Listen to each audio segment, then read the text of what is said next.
Kami dari kelompok 8 pada kesempatan kali ini akan membahas tentang materi wawasan Nusantara sebagai geopolitik Indonesia.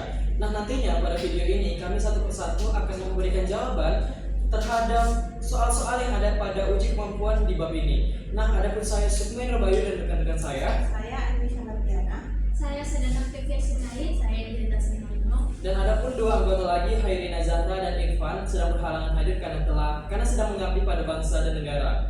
Nah, adapun pertanyaan nomor 1, berikan penjelasan pentingnya wilayah sebagai ruang hidup bangsa. Jawabannya terdapat pada buku Pendidikan Kewarganegaraan untuk Perguruan Tinggi halaman 154. Menurut Budi Juliardi tahun 2016, manusia dan bumi merupakan dua unsur yang tidak dapat dipisahkan. Setelah manusia membentuk kelompok dan membentuk kumpulan bangsa, manusia itu kemudian menyatakan bahwa tanah yang dipijaknya sebagai tempat tinggalnya tidak dapat dipisahkan. Sudah barang tentu perebutan ruang atau wilayah yang terjadi akibat manusia yang tidak pernah merasa puas atas apa yang dimilikinya.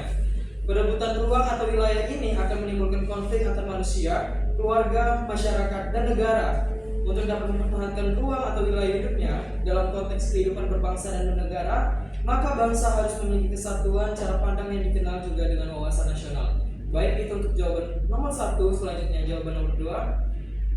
Untuk pertanyaan nomor 2, berikan penjelasan bahwa konsepsi wawasan Nusantara sebagai pandangan geopolitik bangsa Indonesia.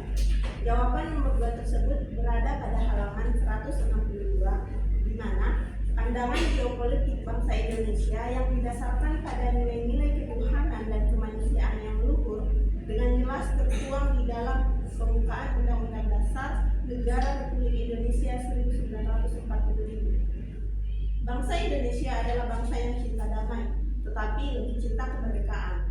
Bangsa Indonesia menolak segala bentuk penjajahan karena tidak sesuai dengan kemanusiaan dan keadilan.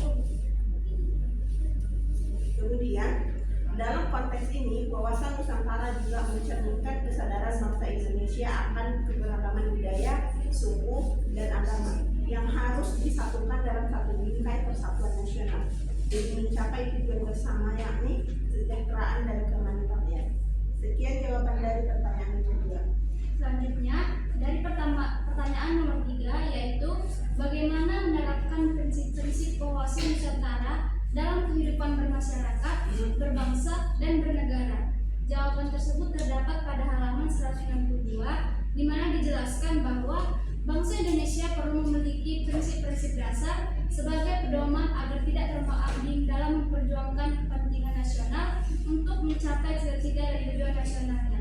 Salah satu pedoman bangsa Indonesia adalah wawasan nasional yang berpijak pada wujud wilayah Nusantara sehingga disebut dengan wawasan Nusantara. Nah, kepentingan nasional yang mendasar bagi bangsa Indonesia adalah upaya untuk menjamin persatuan dan kesatuan wilayah bangsa dan segenap aspek kehidupan nasionalnya. Karena hanya dengan upaya inilah bangsa dan negara Indonesia dapat tetap eksis dan dapat melanjutkan perjuangan menuju masyarakat yang dicita-citakan. Soal yang keempat, berikan contoh implementasi wawasan Nusantara di era digital saat ini. Wawasan Nusantara adalah konsep geopolitik Indonesia yang mendekatkan kesatuan wilayah dan bangsa dalam berbagai aspek kehidupan. Di era digital saat ini, implementasi wawasan Nusantara dapat dilakukan melalui berbagai cara. Yang pertama itu ada pengembangan infrastruktur digital yang merata. Contohnya pemerataan akses internet hingga ke daerah pelosok menjadi salah satu cara mewujudkan keadilan sosial bagi seluruh rakyat Indonesia. Yang kedua, peningkatan literasi digital nasional. Contohnya itu mengedukasi masyarakat tentang penggunaan teknologi digital secara cerdas, etis, dan bertanggung jawab di seluruh Indonesia adalah bentuk implementasi wawasan Nusantara. Yang ketiga ada pelestarian budaya dan kearifan lokal secara digital. Ini contohnya digitalisasi warisan budaya Indonesia seperti seni, bahasa daerah, dan tradisi lokal dapat memperkuat identitas nasional. Yang keempat ada kerjasama digital antar wilayah. Itu contohnya di era digital, kolaborasi antar provinsi dalam bidang e-government, e-commerce, dan pertukaran data dapat memperkuat kesatuan bangsa. Dan yang kelima itu ada pemanfaatan teknologi untuk pengawasan wilayah NKRI. Contohnya itu penggunaan teknologi seperti satelit, drone, dan sensor digital untuk mengawasi perbatasan laut dan darat Indonesia merupakan bentuk lain implementasi wawasan Nusantara. Nah, selanjutnya pertanyaan nomor 5, bagaimana tantangan implementasi wawasan Nusantara di era digital? Jawabannya terletak pada halaman 161, yaitu keberagaman. Sebagai negara kepulauan dengan masyarakat yang multi etnis, negara Indonesia memiliki unsur-unsur kekuatan sekaligus kelemahan.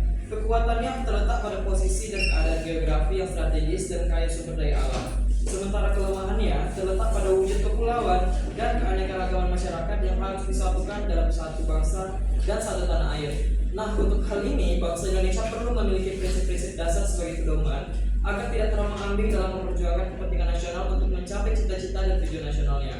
Salah satu pedoman bangsa Indonesia adalah wawasan nasional yang berpijak pada wujud wilayah Nusantara sehingga disebut dengan wawasan Nusantara. Nah, tersebut adalah beberapa jawaban dari soal uji kemampuan yang ada pada bab ini. Harapannya, melalui video ini kita semua sebagai remaja Indonesia dapat mengimplementasikan wawasan Nusantara di era digital. Akhir kata, Assalamualaikum